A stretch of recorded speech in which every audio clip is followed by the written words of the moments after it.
কিয়ামতের ময়দানে নারীকে সর্বপ্রথম প্রশ্ন করা হবে নামাজের ব্যাপারে এবং তার স্বামীর ব্যাপারে। নারীকে সর্বপ্রথম প্রশ্ন কিসের ব্যাপারে বলেন? 2 নাম্বার, স্বামীর ব্যাপারে সর্বপ্রথম প্রশ্ন করা হবে।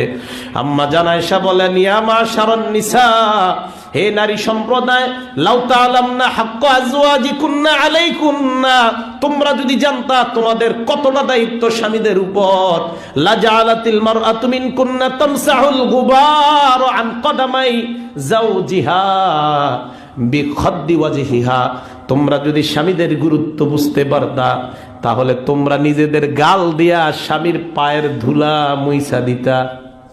হ্যাঁ, স্বামীর পায়ের ধুলা মুইসা দিতা, এত গুরুত্ব।